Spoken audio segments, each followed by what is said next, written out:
Batul the Great.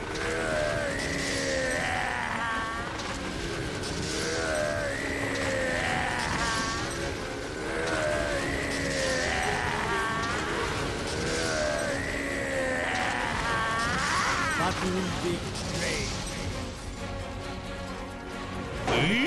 Batul.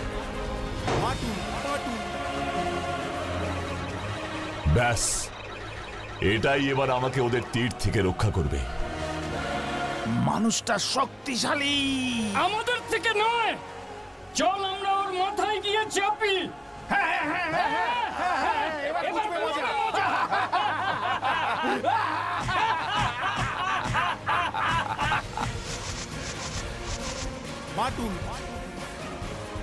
Batul the Great.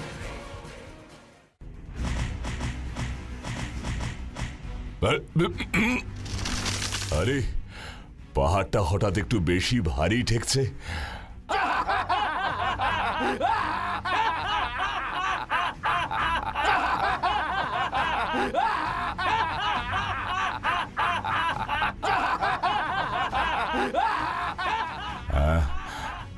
বুঝেছি, দানবগুলো পাহাড়ে এসে পড়েছে। দেখ তবে মজা এবার।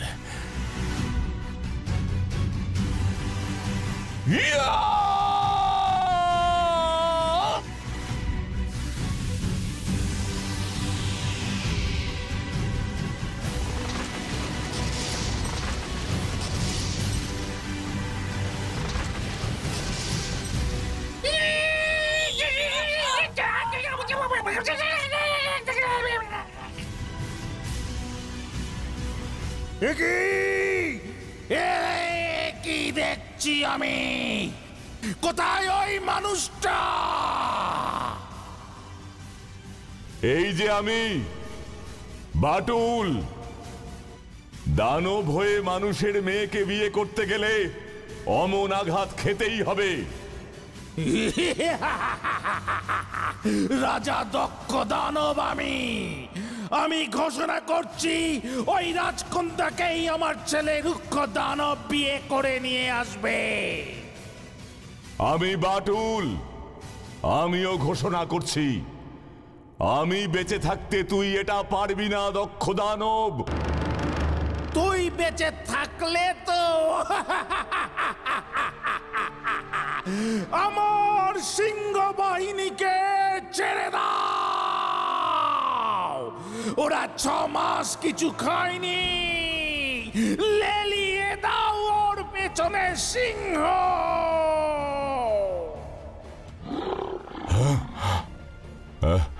সর্বনাশ!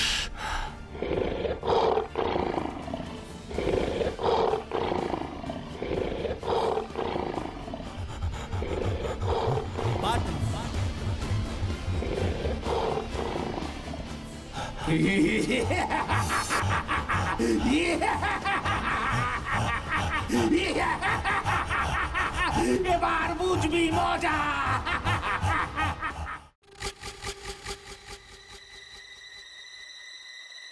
এই অচেনা অজানা পরিবেশে বাটুলদার সাথে শুলেই ভালো হতো রে বাচ্চু।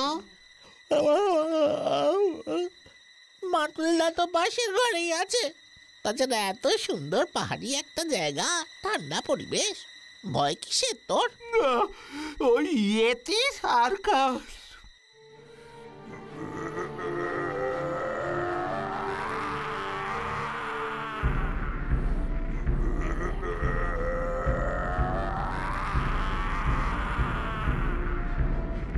ইয়েতি সব ফালতু। ঘুমো এবার। কাল ভোরে উঠে চা বাগানে যাব। আবার সেই চা?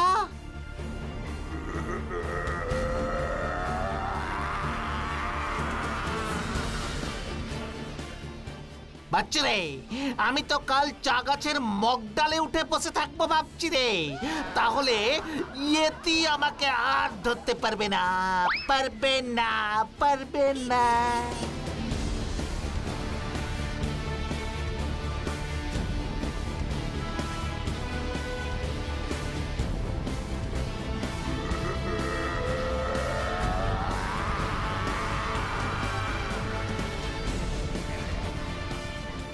হট হট হট হট বাচ্চারে, চা বাগানে গরু ঢুকেছে, চা গাছ গরুতে সব খেয়ে নিল রে।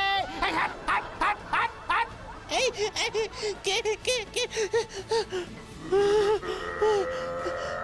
বিচ্ছু রে, ওই দেখ।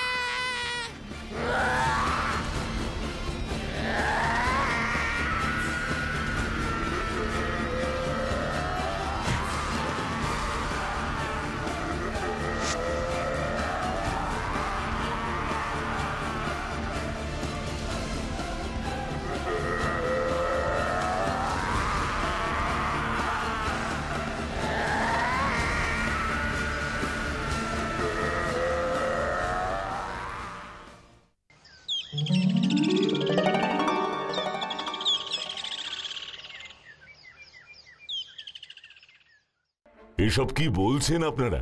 আমি দুঃখিত বাটুল বাবু, সুধাময় নিজেই যখন।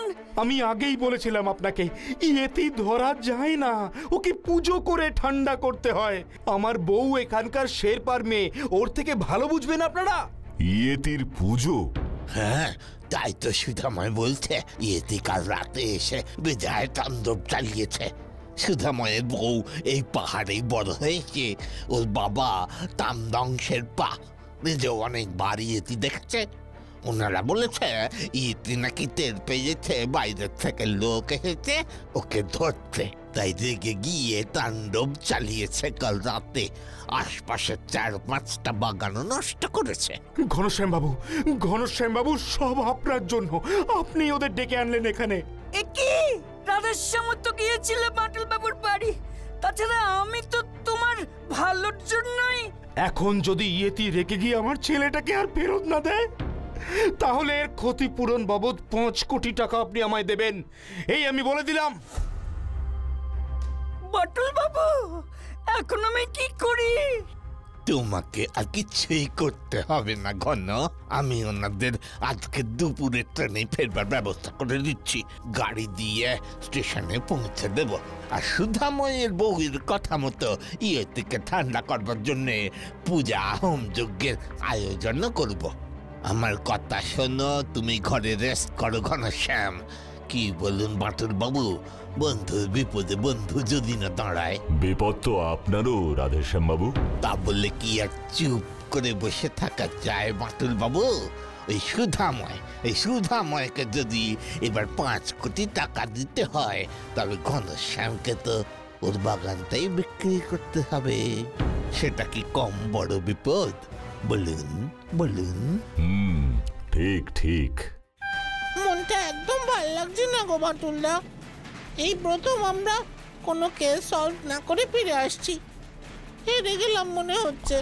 আরে যুদ্ধে মাঝে মাঝে পিছু হটতেও জানতে হয়, ওটাও যুদ্ধের একটা কৌশল।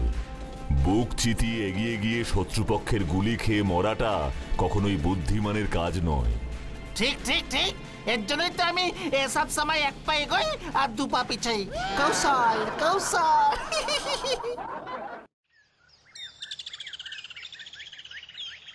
তাহলে ইয়েতি পুজোর সব জোগাড় যন্ত্র হয়ে গেছে তো? একদম বাবু, সব ব্যবস্থা হয়ে গেছে।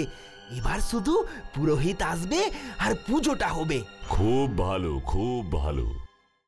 বাটুলদা সেই সকালে কোথায় যে বেরিয়ে গেল, এখনো ফিরলো না। বলেই তো গেল একটা দরকারি কাজে যাচ্ছে, না ফিরলে চিন্তা করতে না। কিন্তু কোথায় গেল বলতো? দেখ চা বাগানে গরু তাড়াতে গেল কিনা। ঘুমা এবার। আমার টাকা পয়সা মিটিয়ে দিন, কেসটা অনেক জটিল হয়ে গেছে, আমি কেটে পড়ি। কেটে পড়বি মানে কি? হ্যাঁ, এতে কি হবে? আর ঘনশ্যামের বাগানটা আগে আমি কিনে ফেলি।